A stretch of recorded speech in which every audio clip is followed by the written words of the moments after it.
नमस्ते प्यारे बच्चों, कैसे हैं आप सभी लोग। मैं जिज्ञासा बहुत बहुत स्वागत करती हूँ आप सभी का आशीष सिंह लेक्चर्स की इस लेटेस्ट लाइव स्ट्रीम में, जिसमें आज हम कंटिन्यू करने जा रहे हैं हमारा चैप्टर 3 परमाणु एवं अणु। बेसिकली हमने उसके अंदर जो लॉस थे वो सब पढ़ लिए थे और आज के इस लेक्चर में हम डेल्टन की परमाणु थ्योरी के बारे में डिस्कस करेंगे। सबसे पहले a very warm good afternoon to all of you, सभी को गुड आफ्टरनून।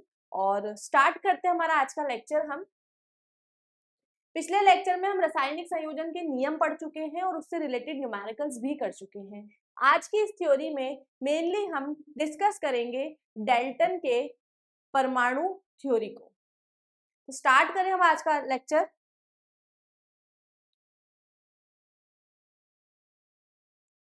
ठीक है, स्टार्ट करते हैं। देखो, कल मैंने आपको कुछ क्वेश्चंस दिए थे होमवर्क में, पहले हम उसे डिस्कस कर लेते हैं। 3 ग्राम कार्बन को 8 ग्राम ऑक्सीजन में जलाया जाता है तो 11 ग्राम कार्बन डाइऑक्साइड उत्पन्न होती है। क्या बोल रहा है ये कि जब हम 3 ग्राम कार्बन को, क्या कह रहा है कि जब हम 3 ग्राम कार्बन को 8 ग्राम ऑक्सीजन के साथ में, तो ऑक्सीजन कितनी है हमारे पास में 8 ग्राम और कार्बन कितना है हमारे पास में 3 ग्राम। ठीक है, इतना तो क्वेश्चन ने बोला है कि जब हम 3 ग्राम कार्बन को 8 ग्राम ऑक्सीजन के साथ में जलाते हैं तो 11 ग्राम कार्बन डाइऑक्साइड बनता है। कितना बन रहा है 11 ग्राम। ठीक है, तो जब 50 ग्राम ऑक्सीजन को, आप कह रहे हैं कि अगर हमारे पास में ऑक्सीजन 50 ग्राम है, जब 50 ग्राम ऑक्सीजन में 3 ग्राम कार्बन को जलाया जाता है। अब इसने क्या करा, ऑक्सीजन पहले 8 ग्राम थी 50 ग्राम कर दिए, लेकिन कार्बन कितना है, कार्बन हमारे पास में 3 ग्राम ही है। तो जब हमारे पास में ऑक्सीजन 50 ग्राम देती है और कार्बन 3 ग्राम ही रखा गया है, तब तब जो कार्बन डाइऑक्साइड बनेगा उसका द्रव्यमान कितना होगा। तो पूछ रहा है जब हम 3 ग्राम कार्बन को 8 ग्राम ऑक्सीजन के साथ में जला रहे हैं तब हमारे पास में 11 ग्राम कार्बन डाइऑक्साइड बन रहा है। इतना हमें बता दिया है क्वेश्चन में। अब क्वेश्चन क्या पूछ रहा है कि अब इसी 3 ग्राम कार्बन के साथ में अगर मैं 50 ग्राम ऑक्सीजन को जलाता हूं तो कितना कार्बन डाइऑक्साइड बनेगा। तो बच्चों हमें क्या पता है, निश्चित अनुपात के नियम के अनुसार, निश्चित अनुपात के नियम से हम क्या जानते हैं कि किसी भी यौगिक के अंदर जो भी हमारे पास में परमाणु होते हैं वो एक निश्चित द्रव्यमान के अनुपात में ही एक दूसरे के साथ में जुड़ते हैं।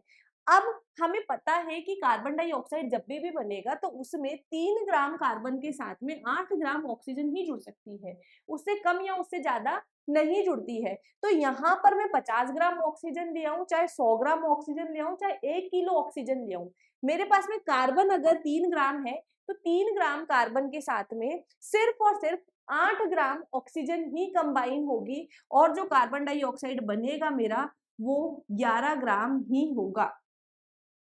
कोई फर्क नहीं पड़ेगा आप 1 किलो ऑक्सीजन भी ले आओगे तो। ये किससे मुझे पता है, ये द्रव्यमान वाला जो निश्चित अनुपात का जो नियम है ये बात मैं उसे जानती हूँ। क्या इतनी बात क्लियर है। निश्चित अनुपात के नियम से हम कह सकते हैं कि भाई आप 3 ग्राम ऑक्सीजन के साथ में 3 ग्राम कार्बन के साथ में 8 ग्राम ऑक्सीजन ही जुड़ेगा। भले आपके पास में 1 किलो 10 किलो कितनी भी ऑक्सीजन है, लेकिन अगर कार्बन 3 ग्राम है तो ऑक्सीजन उसके साथ में 8 ग्राम ही कंबाइन होगा। अगर आप CO2 बना रहे हो तो कुछ भी कर लो आप, उसके साथ तो सिर्फ 8 ग्राम ऑक्सीजन ही कंबाइन होगा। तो यहाँ पर हमारे पास में आंसर क्या हो जाएगा कि 11 ग्राम कार्बन डाइऑक्साइड ही बनेगा। और कौन सा रासायनिक संयोजन का नियम लागू हो रहा है, तो निश्चित अनुपात का नियम जो है यहाँ पर वो लागू हो रहा है। नेक्स्ट क्वेश्चन देखते हैं हमारा कि यहाँ हम क्या देख रहे हैं कि हमारे पास में 0.24 ग्राम विश्लेषण द्वारा ऑक्सीजन और बोरोन का कोई विश्लेषण था, उसके द्वारा हमें हमारे पास में क्या आया है 0.096 ग्राम बोरोन आया है और 0.014 ग्राम हमारे पास में ऑक्सीजन आया है। तो हमारे पास में बोरोन और ऑक्सीजन का कोई विश्लेषण था जिससे हमारे पास में क्या क्या मिला है, हमें एक तो बोरॉन मिला है और एक ऑक्सीजन मिला है। तो बोरॉन हमें कितना मिला है 0.096 ग्राम और ऑक्सीजन कितना मिला है 0.144 ग्राम।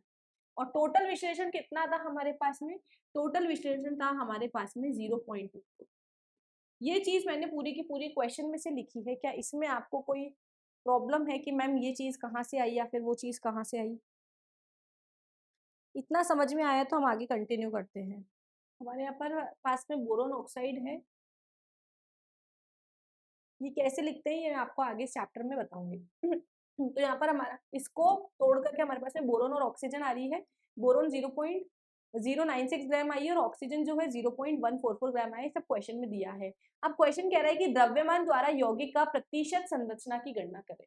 तो द्रव्यमान द्वारा हमारे पास में टोटल कितना था 0.024 ग्राम। अब इसमें से इस पूरे यौगिक में कितना परसेंट द्रव्यमान की परसेंट बतानी है कि कितना परसेंट बोरॉन है और कितना परसेंट ऑक्सीजन है। तो परसेंटेज निकालने के लिए हमारे पास में एक सिंपल सा फॉर्मूला है, बोरॉन का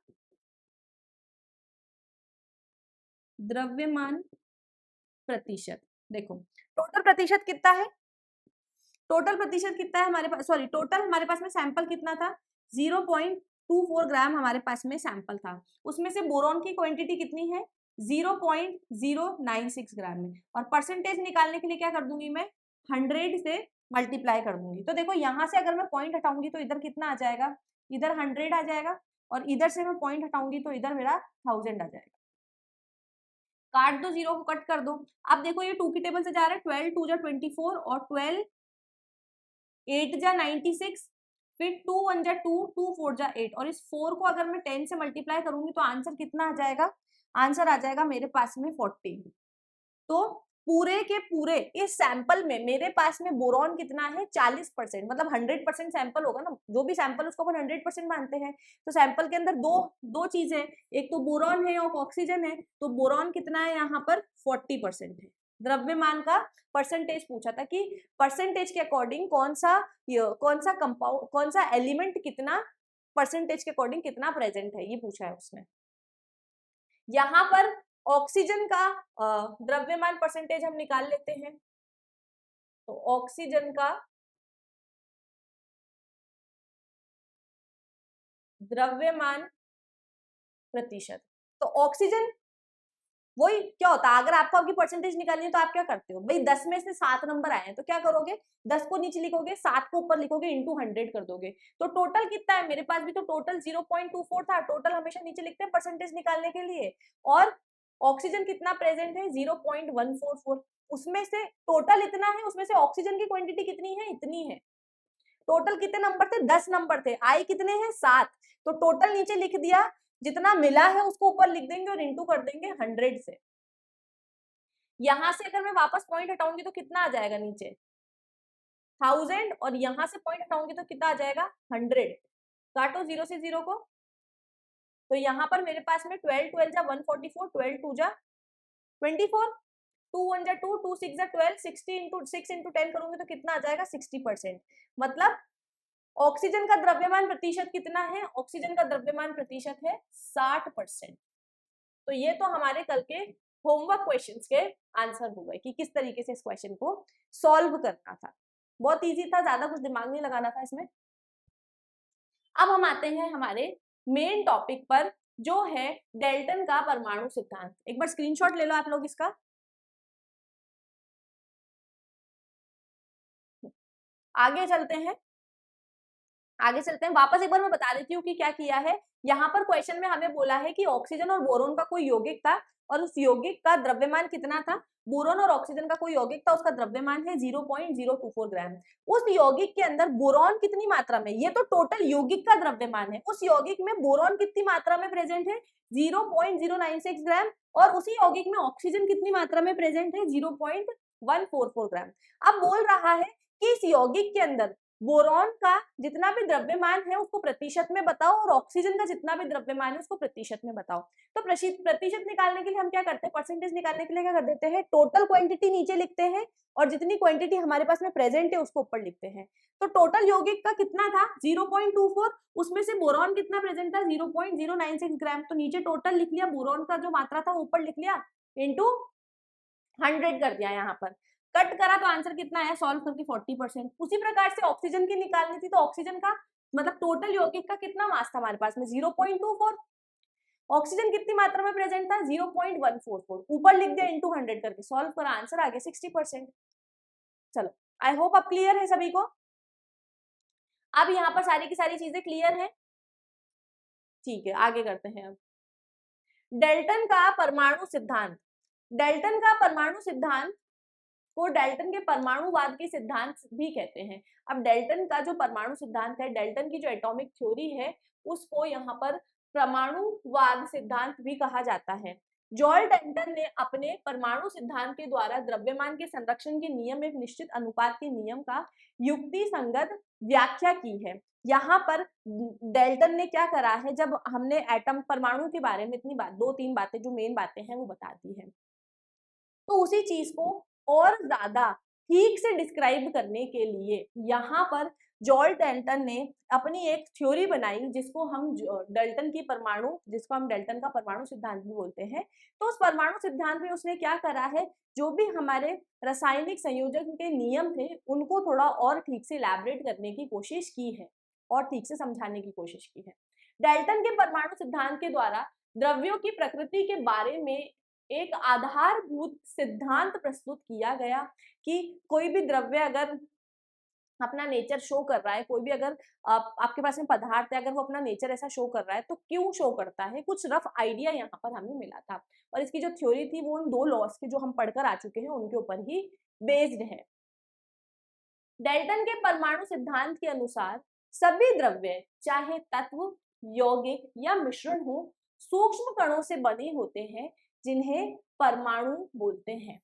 अब डेल्टन यहाँ पर क्या बोल रहे हैं कि कोई सा भी द्रव्य, कोई सा भी पदार्थ या फिर कोई सा भी दुनिया में कोई सा भी सब्सटेंस आप उठा करके ले लो, आप चाहे मिट्टी ले लो, चाहे नमक ले लो, चाहे पहाड़ ले लो, चाहे पानी ले लो, चाहे मुझे ले लो, चाहे आपको ले लो, दुनिया में हर द्रव्य, ये मैटर नहीं करता कि उसकी अवस्था क्या है, कोई सी भी अवस्था में हो वो, दुनिया में हर द्रव्य जो है वो, हर द्रव्य जो है वो एक बहुत सूक्ष्म कण का मिलकर के बना हुआ है।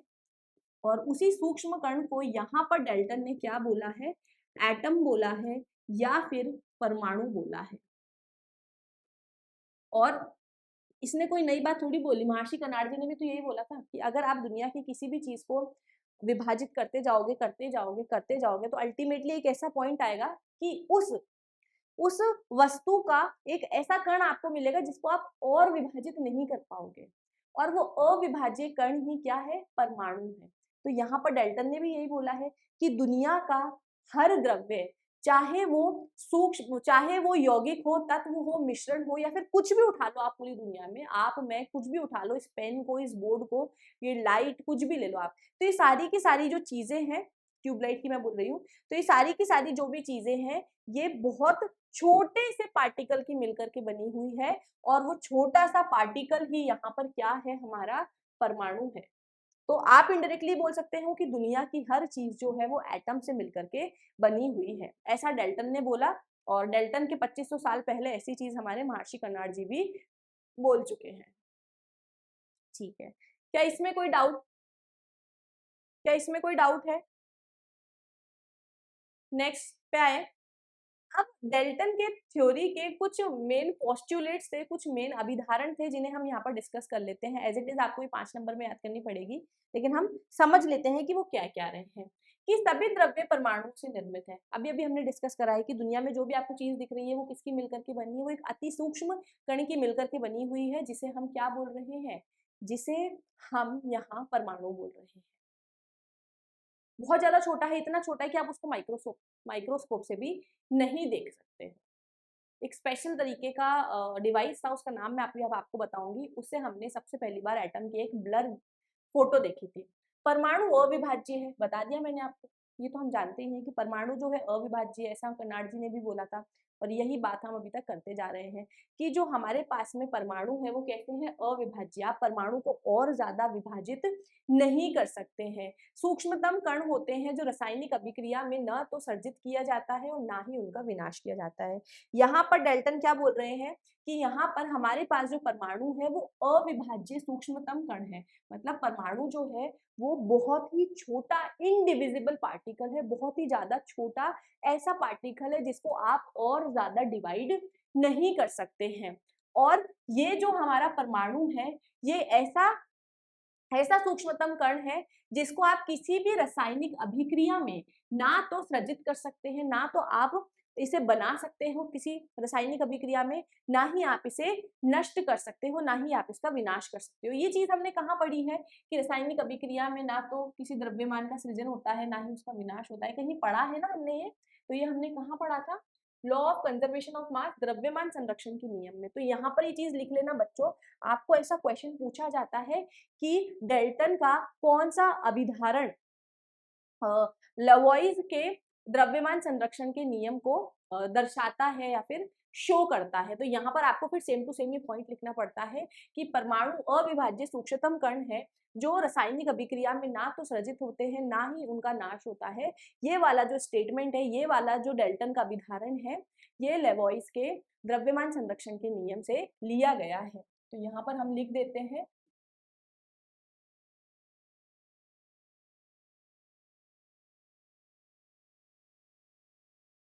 लेवॉइजर का द्रव्यमान, पूछा जाता है ये क्वेश्चन इसलिए आपको ध्यान रखना है, संरक्षण का नियम है। दिए गए तत्व के सभी परमाणुओं का द्रव्यमान एवं रासायनिक गुणधर्म समान है।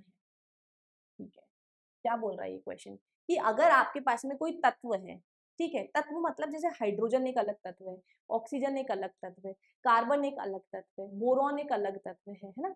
तो ये जो तत्व है, इन तत्व के सभी परमाणुओं का द्रव्यमान एवं रासायनिक गुणधर्म जो है वो समान होंगे।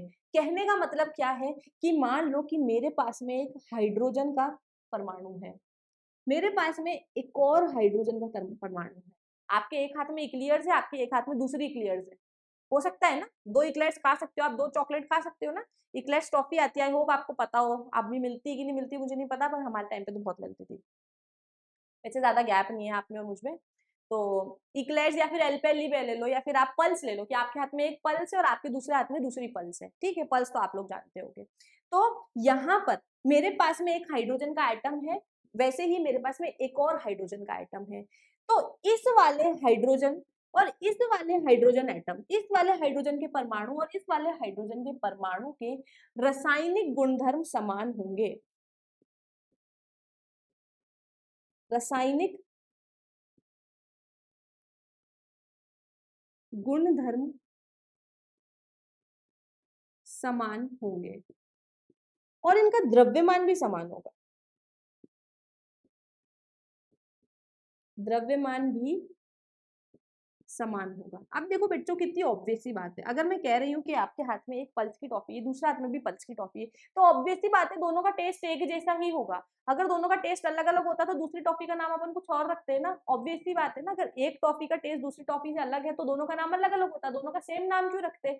वैसे ही अगर मेरे पास में यहाँ पर एक हाइड्रोजन का एटम है, मेरे पास में यहाँ पर दूसरा हाइड्रोजन का एटम है, तो दोनों ही हाइड्रोजन के एटम है ना, दोनों सेम तत्व है ना, ये सेम तत्व है, सेम तत्व की बात कर रही हूं मैं, सेम एलिमेंट की, तत्व मतलब एलिमेंट, सेम तत्व की बात कर रही हूं मैं यहाँ पर कि मेरे पास में यहाँ पर हाइड्रोजन का एक एटम है, दूसरा हाइड्रोजन का एक और एटम है, तो दोनों हाइड्रोजन के रासायनिक गुणधर्म सेम है, दोनों हाइड्रोजन के रासायनिक गुणधर्म सेम है, दोनों का द्रव्यमान भी बराबर है, तो ऑब्वियस सी बात है, होना ही है ना वो। चलो पहले लोगों को डाउट होगा तो उन्होंने बता दिया, ठीक है, लेकिन आपको एक बात बताऊं, ये चीज इसके बाद में जाकर के गलत प्रूव हो जाएगी। कैसे गलत प्रूव होगी वो हम फोर्थ चैप्टर में समझेंगे, पर यहाँ पर ये चीज जो है इसकी रॉन्ग प्रूव हो जाएगी। कहानी में ट्विस्ट। चलो अभी के लिए तो हम मान सकते हैं कि ऑब्वियस सी बात है कि अगर हमारे पास में हाइड्रोजन का एक एटम है और दूसरे हाथ में भी हाइड्रोजन का एक एटम है, तो दोनों के रासायनिक गुणधर्म एक जैसे होंगे और दोनों का द्रव्यमान भी बराबर होगा। आई होप थर्ड क्लियर है आपको। भिन्न भिन्न तत्वों के परमाणु का द्रव्यमान और रासायनिक गुणधर्म अलग होंगे। अब यहाँ पर मेरे पास में ये हाइड्रोजन था, अब मान लो कि मेरे पास में यहाँ पर है ऑक्सीजन, मेरे पास में ये ऑक्सीजन का तत्व है। अब ये अलग तत्व हो गया, ये अलग तत्व हो गया ना भाई। यहाँ पर मेरे पास में दो हाइड्रोजन के तत्वों को कंपेयर कर रही थी, अब मैं यहाँ पर एक हाइड्रोजन के तत्व को और एक ऑक्सीजन के तत्व को कंपेयर कर रही हूँ। तो यहाँ पर मेरे पास में एक हाइड्रोजन का एटम है और दूसरा मेरे पास में यहाँ पर एक ऑक्सीजन का एटम है। तो क्या बोल रहा है कि अलग तत्व के परमाणुओं के अलग तत्व के परमाणुओं के सॉरी अलग तत्व का जो हमारा परमाणु है, अगर आप डिफरेंट डिफरेंट एलिमेंट्स के एटम लोगे तो अलग तत्व के परमाणु के रासायनिक गुणधर्म अलग होंगे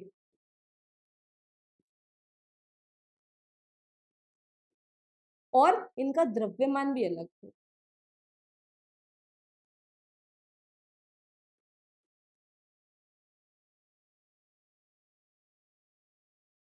मान लो आपके एक हाथ में पल्स टॉफी और एक हाथ में एल्पेनलिब है, दोनों का टेस्ट अलग अलग होगा, दोनों का शेप अलग अलग होगा, है ना। दोनों का हो सकता है मास भी अलग अलग हो, द्रव्यमान भी अलग हो, एक 50 ग्राम, 50 ग्राम तो ज्यादा बोल दिया, मान लो एक 5 ग्राम होगी और एक 3 ग्राम होगी, हो सकता है पैकेट के ऊपर डिपेंडेंट है। तो वैसे ही बोल रहा है कि अगर आप अलग अलग तत्व के परमाणुओं को देखोगे तो अलग अलग तत्व के परमाणुओं का रासायनिक गुणधर्म भी अलग होगा, ये अलग तरीके से केमिकल रिएक्शन करता है, ये अलग तरीके से केमिकल रिएक्शन करता है। हो सकता है इसका आकार बड़ा हो, इसका आकार छोटा हो। तो अगर आप अलग अलग तत्वों के परमाणुओं को आपस में उनकी तुलना करेंगे तो आप देखोगे कि अलग अलग तत्व के जो परमाणु हैं उनके रासायनिक गुणधर्म अलग है और उनके द्रव्यमान भी अलग है। लेकिन आप समान तत्व के दो परमाणुओं को कंपेयर करते हो तो आप देखोगे कि उनके रासायनिक गुणधर्म भी एक जैसे होते हैं और उनका द्रव्यमान भी एक समान ही होता है। ट्विस्ट इन द स्टोरी, ये चीज भी गलत प्रूव हो गई थी आगे जाकर, पर अभी है, इतने बड़े साइंटिस्ट ने कुछ बोला है। देखो बच्चों, कोई भी साइंटिस्ट है ना, आप बोलोगे कि मैम गलत है तो पढ़ाई क्यों रहे हैं, उनके टाइम के हिसाब से जब इतना ज़्यादा इंटरनेट वगैरह कुछ भी नहीं था, इतनी ज़्यादा डिस्कवरीज नहीं हुई थी, तो इन चीज़ों के बारे में बोलना भी, जिसे आप देख भी नहीं सकते बच्चों, जिसके बारे में आप देख भी नहीं सकते हो, उन चीज़ों के बारे में इतनी बड़ी-बड़ी थीसिस देना, इतनी बड़ी-बड़ी थ्योरीज देना बहुत ज़्यादा बड़ी बात हुआ करती थी। और अपने टाइम के अकॉर्डिंग ये बातें सही भी थी। वो तो जैसे-जैसे टेक्नोलॉजिकल एडवांसमेंट आया, जैसे-जैसे तरक्की हुई, साइंस ने तरक्की करी, वैसे-वैसे नई डिस्कवरीज होती गई। उस वजह से जो डाल्टन की थ्योरी है फिर वो बाद में गलत प्रूव हो गई थी। लेकिन अगर वो अपनी ये थ्योरी नहीं देते तो हो सकता था कि वो साइंटिफिक एडवांसमेंट वाली थ्योरी भी ना बनती। ठीक है, तो ऐसे नहीं सोचना चाहिए कि गलत चीजें तो पढ़ा ही क्यों रहे हैं, है ना। अगर मान लो आपको वर्ल्ड वॉर वन और वर्ल्ड वॉर टू क्यों हुआ था, उस चीज के रीजंस ना बताए जाए, तो हो सकता है कि कल को आप में से कुछ बच्चे खड़े होकर के बोले कि मैम हम तो लड़ाई करें, है ना। तो आपको क्यों पढ़ाया जाता है कि उनके क्या कारण थे, उन चीजों को और कैसे बेटर तरीके से सॉल्व किया जा सकता था, या फिर उसके ऑल्टरनेट आपके पास में क्या रास्ते हो सकते थे, ताकि सेम गलती जो पहले हो चुकी है वो हम दोबारा ना करें और दूसरों की गलतियों से हम सीखें। तो पुरानी चीजें इसलिए भी पढ़ाई जाती हैं और साइंस में तो पुराना वर्क पढ़ना इंपॉर्टेंट होता ही है। तो हमारे पास में यहाँ पर जो परमाणु है वो बहुत ज्यादा छोटा है, जिसे आप और ज्यादा डिवाइड नहीं कर सकते हो, और ये जो परमाणु है ये किसी भी रासायनिक अभिक्रिया में ना तो बनाया जा सकता है, ना ही इसका विनाश किया जा सकता है। लोवाइस का द्रव्यमान संरक्षण का नियम भी यही कहता है। तो परमाणु, जो डाल्टन का परमाणु अभिधारण है वो कहीं ना कहीं यहाँ पर उसने इस चीज को, लोवाइस के द्रव्यमान संरक्षण के नियम को समझा दिया था। अब क्या बोल रहा है कि अगर आपके पास में दो समान एटम के, दो समान तत्व के परमाणु हैं, अगर आपके पास में एक कोई तत्व आप चुन लो, जैसे मैंने यहाँ पर हाइड्रोजन चुन लिया और हाइड्रोजन के मेरे पास में दो परमाणु हैं, तो दोनों हाइड्रोजन के परमाणु के रासायनिक गुणधर्म एक जैसे होंगे और दोनों का द्रव्यमान भी समान होगा। अब मैं बोल रही हूँ कि मेरे पास में कोई दो अलग अलग तत्व के परमाणु, एक हाइड्रोजन का है और एक ऑक्सीजन का है। तो ऑक्सीजन तत्व के परमाणु के रासायनिक गुणधर्म अलग होंगे ऑक्सीजन तत्व के परमाणु से, और इन दोनों के रासायनिक गुणधर्म भी अलग अलग होंगे और इनकी रसायन और इनके द्रव्यमान भी अलग अलग होंगे। संख्या के अनुपात में संयोग कर यौगिक निर्मित करते हैं। भिन्न भिन्न तत्व के परमाणु मतलब अलग अलग तत्व के परमाणु, अलग अलग तत्व, जैसे मान लो हाइड्रोजन एक अलग तत्व है और ऑक्सीजन एक अलग तत्व है, तो दोनों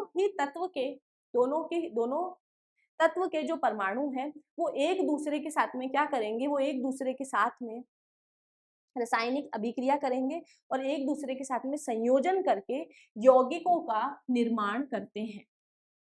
क्या कर रहे हैं, भिन्न भिन्न तत्वों के परमाणु, जैसे हमने CO2 पढ़ा है, तो CO2 के अंदर क्या है, एक परमाणु कार्बन तत्व का है और दो परमाणु जो है आपके ऑक्सीजन तत्व के हैं। तो भिन्न भिन्न तत्वों के परमाणु क्या कर रहे हैं, साथ में संयोजन कर रहे हैं, साथ में संयोजन करके क्या कर रहे हैं, यौगिक निर्मित कर रहे हैं।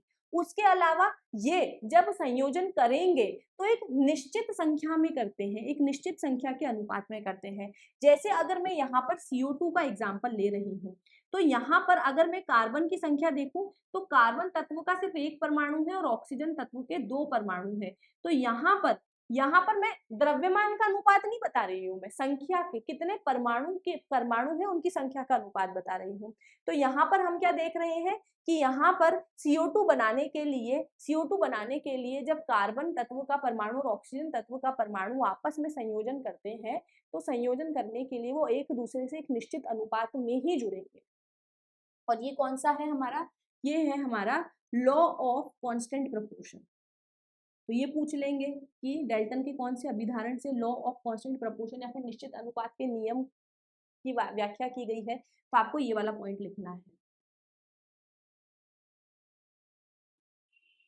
लास्ट क्या है कि किसी भी यौगिक में परमाणुओं की सापेक्ष संख्या एवं प्रकार निश्चित होते हैं।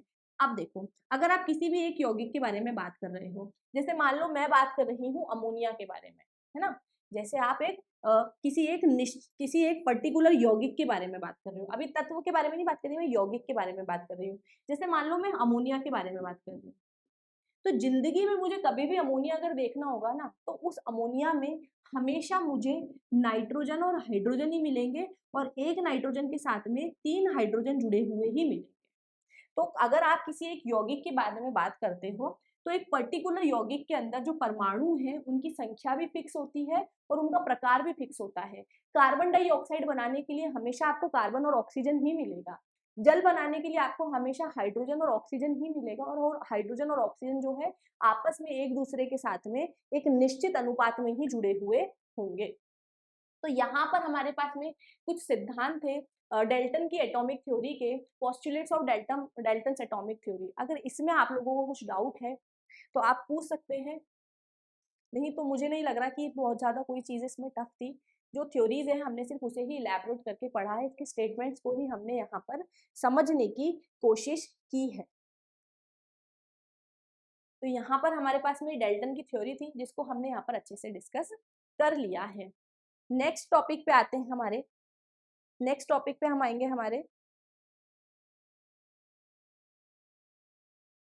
अच्छा यहाँ पर डायरेक्ट परमाणु आ गया बच्चों, यहाँ पर है ना आपके, यहाँ पर आपके इसके वो भी आएंगे ड्रॉबैक। ठीक है, तो हम यहाँ पर ड्रॉबैक के बारे में भी डिस्कस कर लेते हैं कि डेल्टन की थ्योरी के ड्रॉबैक्स क्या थे। ड्रॉबैक मतलब क्यों फेल हो गई थी। देखो मैं आपको है ना मेन मोटे मोटी बातें बता देती हूँ कि डेल्टन की थ्योरी क्यों फेल हो गई थी, क्या क्या इसके ड्रॉबैक्स थे।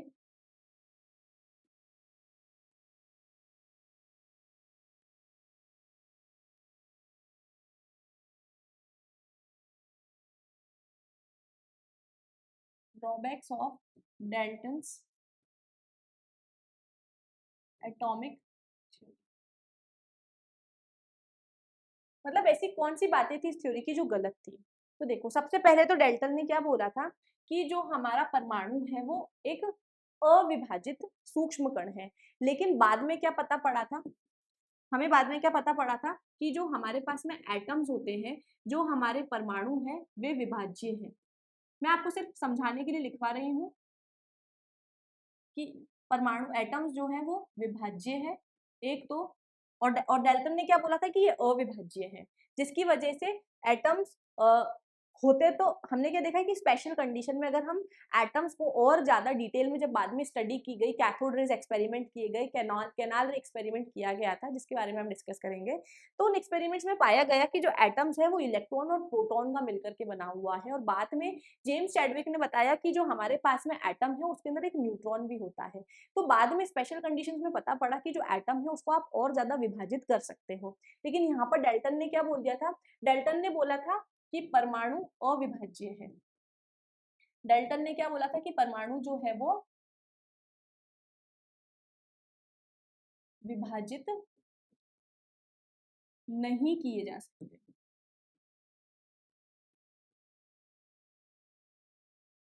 परमाणु विभाजित नहीं किए जा सकते। इसको ना थोड़ा सा ठीक से लिख लेते हैं।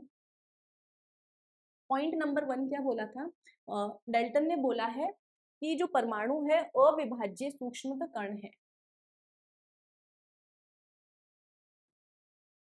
परमाणु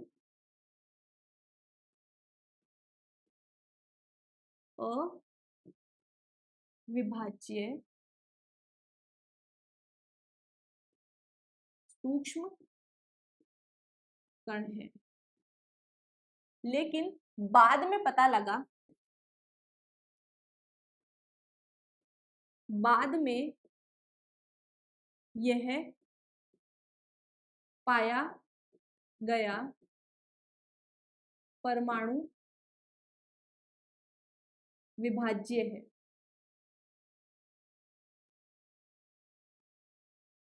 और क्या पाया गया कि परमाणु को इलेक्ट्रॉन, प्रोटॉन और न्यूट्रॉन में विभाजित किया जा सकता है।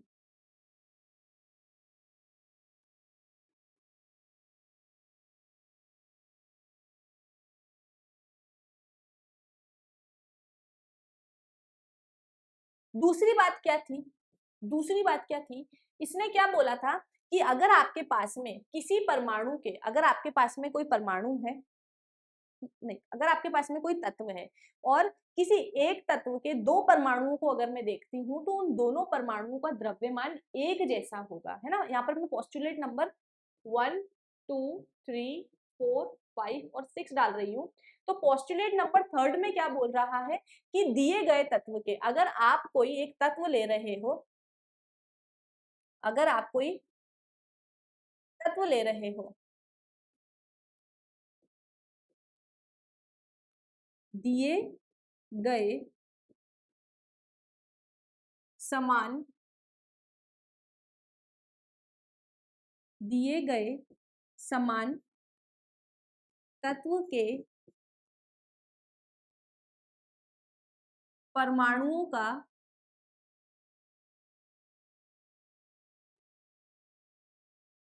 परमाणुओं का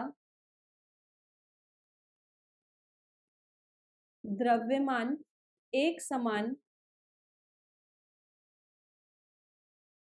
होगा, ऐसा कहा था उसने। बाद में ये पाया गया, बाद में जब डिस्कवरीज हुई, बाद में यह, बाद में यह पाया गया कि एक समान, एक समान तत्व के परमाणुओं का द्रव्यमान भी अलग हो सकता है।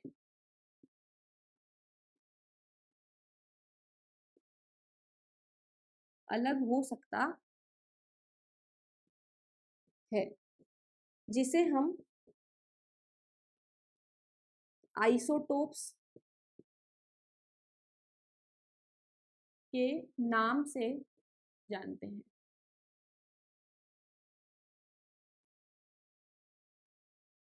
आइसोटोप्स और आइसोबार्स क्या होते हैं, मैं आपको फोर्थ चैप्टर में पढ़ाऊंगी, लेकिन आप इतना समझ लो कि नेचर में है ना, जैसे हम हाइड्रोजन की बात करें तो नेचर में हमको 3 तरीके के हाइड्रोजन मिलते हैं। एक हाइड्रोजन ऐसा है जिसका जो एटॉमिक मास है, जिसका परमाणु द्रव्यमान 1 U है। एक हाइड्रोजन हमें ऐसे मिलता है जिसका एटॉमिक मास 2 U और एक हाइड्रोजन हमें ऐसा मिलता है जिसका एटॉमिक मास 3 U है तीनों ही हाइड्रोजन, लेकिन तीनों हाइड्रोजन के जो परमाणु है, तीनों के परमाणुओं का एटॉमिक मास, परमाणु द्रव्यमान अलग अलग है। और डेल्टन ने क्या बोला है कि अगर आप कोई एक तत्व देख रहे हो, एक समान तत्व के जो परमाणु होंगे उनके रासायनिक गुणधर्म और उनका जो द्रव्यमान है एक समान होगा। लेकिन जब बाद में आइसोटोप्स के बारे में पता लगा, हिंदी वाला टर्म मुझे इसका नहीं पता है तो मैं आपको और इसके बारे में देख करके बता दूंगी। एट प्रेजेंट मुझे नहीं हिंदी वाला जो टर्म है वो एग्जैक्टली याद नहीं आ रहा है। आइसोटोप्स और आइसोबार दो चीजें होती हैं।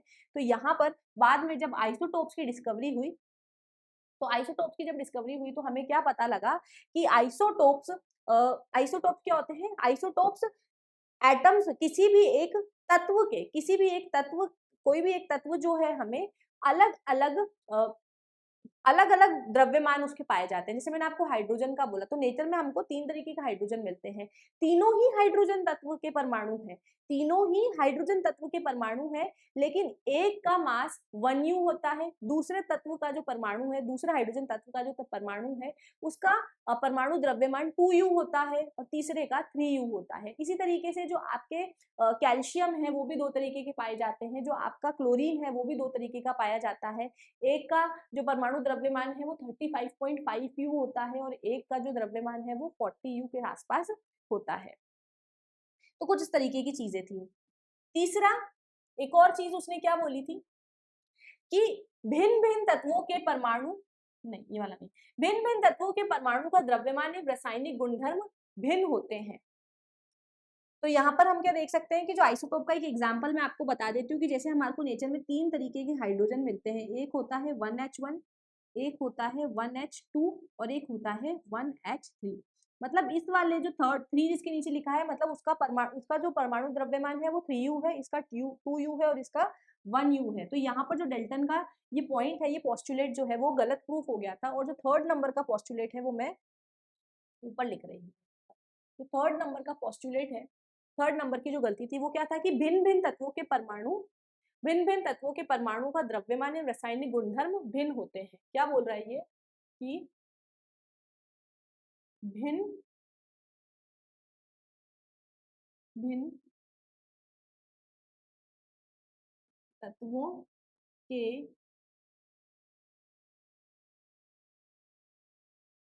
रासायनिक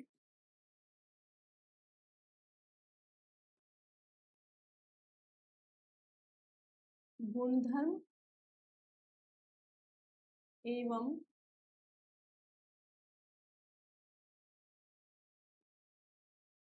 द्रव्यमान, भिन्न भिन्न तत्वों के रासायनिक गुणधर्म एवं द्रव्यमान भिन्न होते हैं। जैसा कि हमने वहां पर ऑक्सीजन और एटम को, हाइड्रोजन को कंपेयर किया, लेकिन बाद में उसकी ये बात भी गलत प्रूव हो गई।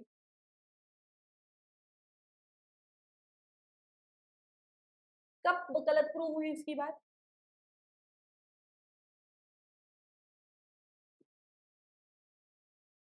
बाद में ये पाया गया, बाद में यह पाया गया भिन्न तत्वों के परमाणुओं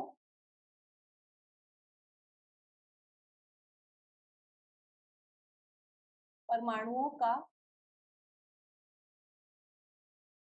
द्रव्यमान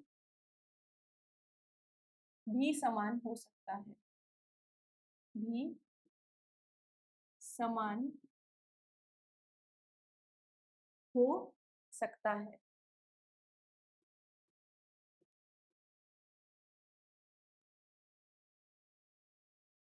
जिन्हें हम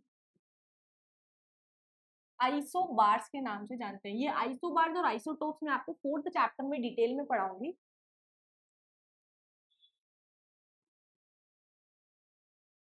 नाम से जाने।